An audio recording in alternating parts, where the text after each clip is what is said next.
All right, welcome back, everybody. We are on episode 12. This one is called Congregation.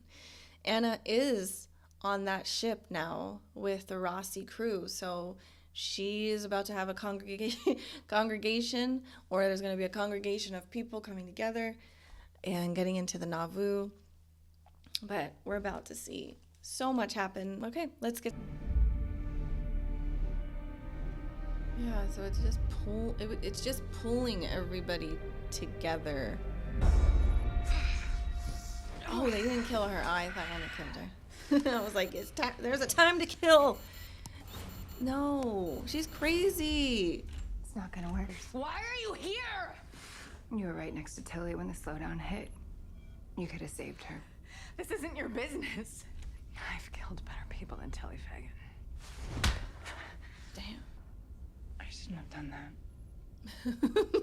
I bet it was all her.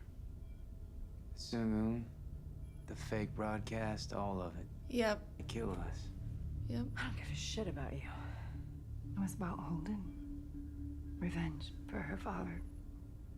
I've known people like her. Keeping her around is not gonna work. Take her to the Thomas Prince. They could lock her up. Nope. I'm not gonna take her to you. It's easy if I put her down. No. No. You're not gonna shoot her. Take Amos and the priest. Pastor. Whatever. Naomi, wait. You hold the fort till we get back. Yeah, I don't want Alex to be here with Clarissa. No. I'm afraid your situation has changed, and probably not for the better. I already said everything to the other interrogator, and like I told him, I want to know where my friend. I am Class Ashford. I've heard of you. I want to talk to Naomi Nagata. Not just yet. When I find out what happened to my crew, I'll talk. Josephus Miller, the detective from Ceres. He who died on arrows. He came to me. It was like seeing a whole civilization all at once. Billions of them. Strange, bright minds. Not human. The ones who sent the proto-molecule. The ones who created it. They made the station, this space. Every single person on Arrows died for that It role. doesn't care about us any more than we care about anthills we pave over. Right. Get him. Whatever this place is, I think he's somehow in contact with it. Will he help us escape? I believe he would if he could. But this thing has its own agenda and it's not on our side. I don't think They'll be useful here. all are welcome. But your weapons are not. I'm not giving you my armor. Those are the rules on this ship. Drummer. So she's still alive. Good. I can be even less useful. I'm fine. You are not fine.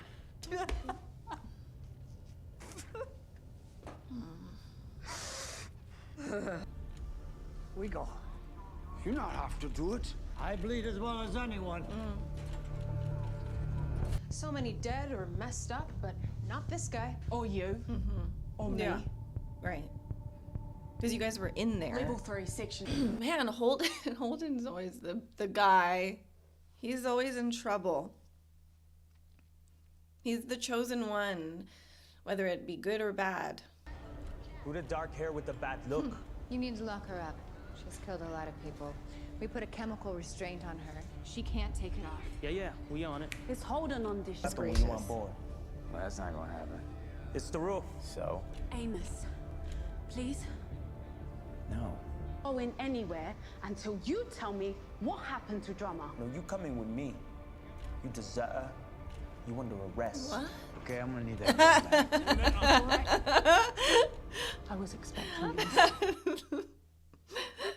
He calmly is like, just give me the gun so I can kill you guys. Thank you. Dang it, it's always like this. Oi, what time you outline? Two in the head. Sasaki. I don't think she's gonna be held in here. She's too motivated by this. Like, oh, and Holden's right there. Hey. I'm Jim. Oh What are you in for? my God.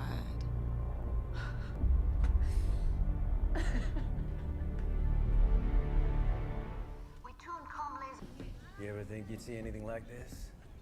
Innocent builders side by side helping each other. Peace in our time, all it took was everybody about to die. As it does, usually. I was a nurse before I was a minister. I run a clinic in St. Petersburg for the undocumented. Those are people who aren't on basic. Yeah, I know people like. Why do you do it? Because it needs to be done. I think that's what most of my life is. Seeing what needs to be done and trying to do it. Mine too. But they're different though, so that's so cool. It's interesting. Similar, but with different motives. Is she making herself legs?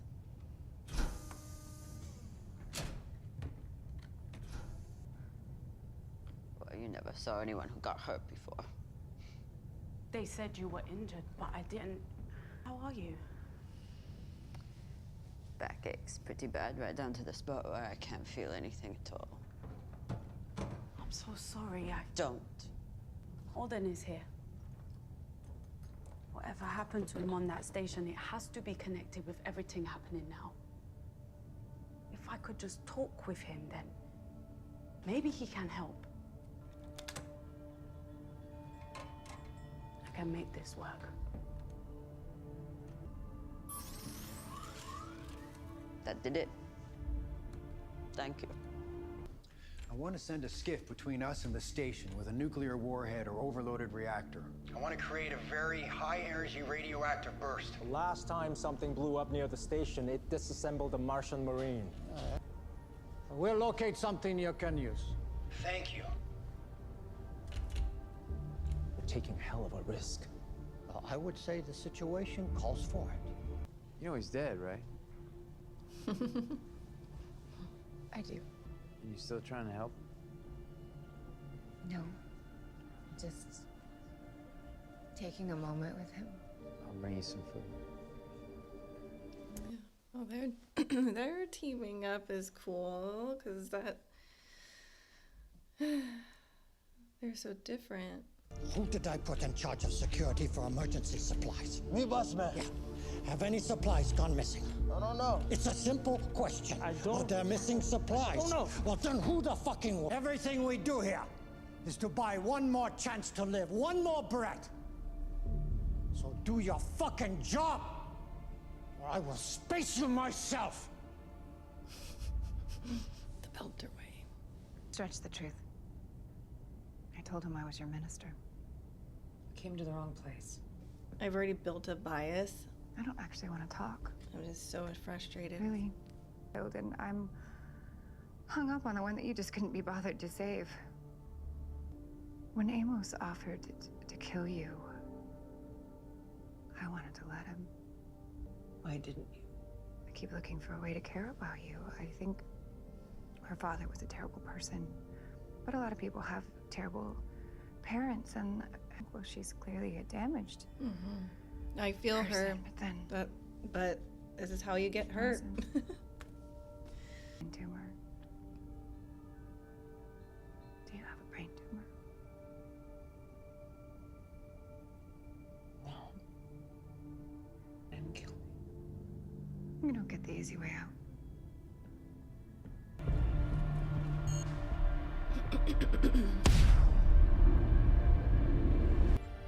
That definitely did something. We still not move. Oh. Damn, that's awesome. He just built that. That's crazy. Open the door. Sorry, boss man, no can do. You're not supposed to leave this one alone. He won't be alone.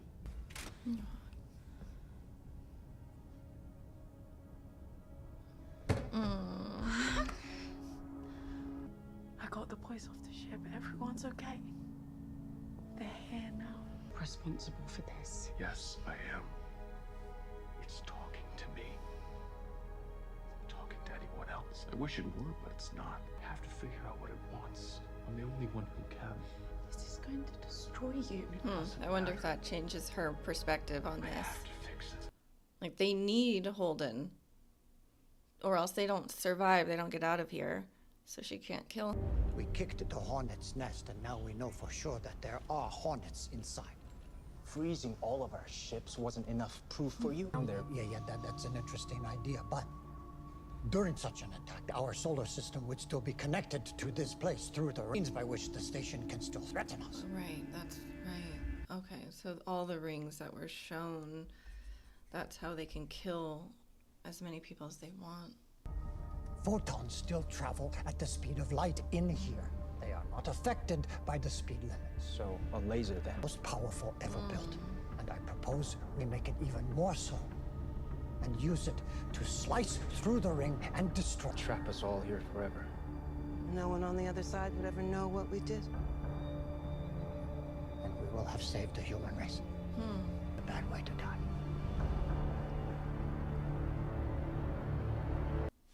What? How long? Oh, this was a shorter episode. I was gonna say that was a little too quick.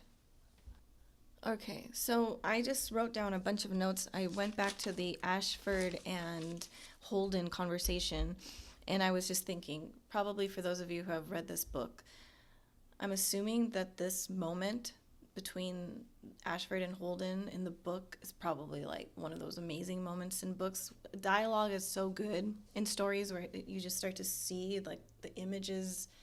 And while I put the subtitles on to kind of read their conversation, and it made me feel like this is probably like almost straight out of a book. Like this might have been almost word for word. Maybe I'm wrong. Maybe this doesn't even happen in the book, but I'm assuming it did, and I'm assuming that for those of you who have read this book, you probably were like getting goosebumps with this whole thing, with figuring out what the proto-molecule really is, and that the place that they're in right now is a graveyard. So I just wanted to shout that out. But I wrote some notes down. I'm going to talk about this conversation because this is really weird.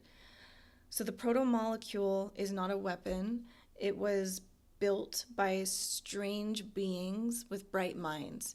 And we don't know, we can call them alien. See, these beings built the station. They built the proto-molecule, so the proto-molecule and the station kind of work hand in hand together. And what happened seems to be, and I don't know how the proto-molecule was found or sent back.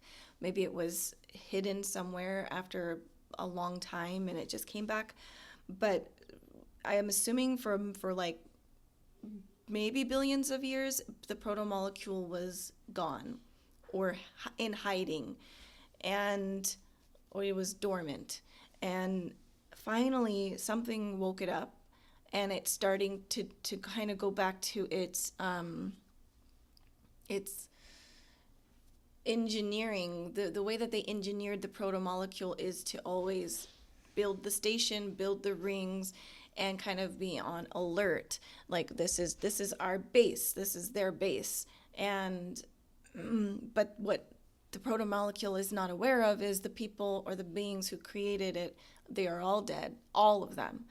And that's what's really weird, because they tried, I guess the images that we saw in the last episode with all the rings opening up, and they were cauterizing each planet that they were showing. These are old planets. That's from a long time ago, and it was probably other beings like them, but it didn't matter. They were killed, and we don't know what killed them. So we as the audience, and we're the same as like Holden and everyone here, where we thought this story was about us. Like, I'm watching this thinking, oh, I love Amos, I love James, and I love Josephus Miller. I love all of these people, and they're all so cool. And what are they? They're trying to survive in the belt, and there's oxygen that's running out, and there's having a shortage of water, and oh my God, this is crazy. But there's another bigger story that's happening. Like, their story is like this, like, I don't know, like the end of the pencil here, and then all like this around them. It's like there's a way bigger thing happening. And I loved that the metaphor of it's like us paving over an anthill. An anthill, they have their own civilization. They work together, they communicate, they clean their areas, they keep the air flowing to make sure everything is good. See them as like these, ew, like get away, like ugh, gross, get but they have their own way of life. But we as humans, we're just like, meh, whatever, step on the anthill, pour whatever down the anthill and be done with it. But that's how these beings look at humans. They don't care. They don't know what's going on. You guys are nothing, minuscule. We have something that we're trying to do here. Well, at least the proto-molecule. So yeah, now I'm getting it, I guess. It's like this is a graveyard where they are in, and they were trying to protect themselves from something, which is crazy because proto-molecule seems to be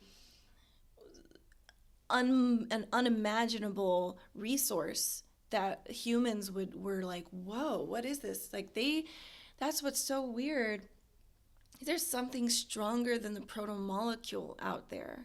And whatever is going to report, they're going to report back to whatever may be out there. But I mean, maybe nothing is. But to maybe the other beings that killed the beings who created the proto-molecule, they're going to be contacted somehow and think, well, what? So that does put humanity in danger. That's so cool. That is so cool. So that, in my mind, if there was ever aliens out there, that is really what I would assume it would be like. The reason they don't come to Earth, or we don't get that many sightings of aliens, would be this, like, you're an anthill. The Earth is an anthill. We don't know and care about you. There's other planets, solar system. Why do we need to come here? Type of thing. Like, if there were aliens, that's how I would see it as. Like, what's the point of coming into this place? So that's exciting. Let's see. So yeah, so the proto-molecule has its own plans, and it's just rewiring. It's redoing what it's engineered to do. I mean, at this point, I guess we kind of now have an idea of what the beings might be like. It's crazy that, again, I don't know why Holden is the one that is being used. Why that is, I mean, there could be ancestral lines somehow there, which I don't know how that would make sense, but maybe. But it's really, really, really, really cool. Like, I don't know how, again, even though I know all this information, and I have no idea how this now ends. I don't know where it goes. And it's just so funny to me that we had these Jules Pierre Mao trying to take the proto-molecule and use it for their own thing, their own benefit, make these proto-molecule type beings. And they're like, the people who actually created the proto-molecule, like that, they probably would have scoffed at the humans did that. Like, what are you doing? That is weird. Like, it would have just been like a kid, like the kids' science project or something compared to what they've built. Like, them making a proto-molecule being is like making a volcano. The baking soda and the vinegar make an explosion. They're like, oh, good job, I guess that the plan is shoot the laser, the ring, close it off so that nothing can contact Earth, because that's the portal for them to get to Earth through the ring. And yeah, will people want to do that? I don't know. But this sort of was like a suicide mission anyways. I feel like anybody who was on this mission knew that the likelihood of coming back was like not high. Holden and Naomi are together. Everyone's together. Amos is here. Amos is with Anna, and that's probably good for him. I mean, I get it. Like, I know I said there's a time to kill, but I mean, I do think that I think, like, if I was in danger and kids were in danger and I needed to protect my kids, there's no doubt in my mind that I'm going to do whatever I need to do.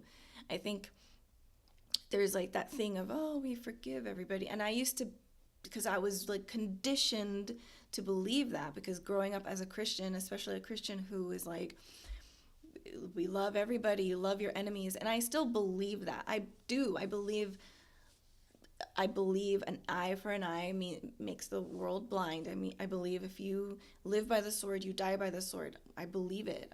There's no doubt in my mind that those things are true. But at the same time, we need to defend ourselves too and know when it is. And I think with Amos, of course Amos can be trigger happy, and that is, I don't agree with that. Like, I do believe people can change. I do believe people can learn and grow. But I also believe that there are people who are very cold and dangerous. And that's this like a scary reality that we live in. We want to believe everyone is good, and I am guilty of that. But I definitely see this thing with Clarissa. Like, maybe she can change, because I do believe, and I do believe it. I believe majority of people can do the right thing.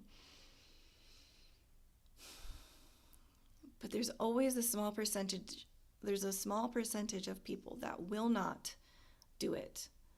And that's the thing that you may not know, and so it's a risk. Anna, wants her to be alive. She wants to believe something can change, and maybe something can, but we'll see. But I believe Amos. I feel like he's a reader of people, and he read her well, and I trust his gut on that. I trust his intuition. He's dealt with people like that. Not everyone gets to deal with that type of person, and people would think like Amos is someone to be afraid of. No, Amos is not that type of person. See, the difference between Amos and Clarissa and the people that Amos is talking about is Amos still strives to follow the right thing. In his mind, even if he can't fully accept or understand empathy 100%, the way maybe someone else might be more empathetic and feel things like Anna, it doesn't mean he doesn't.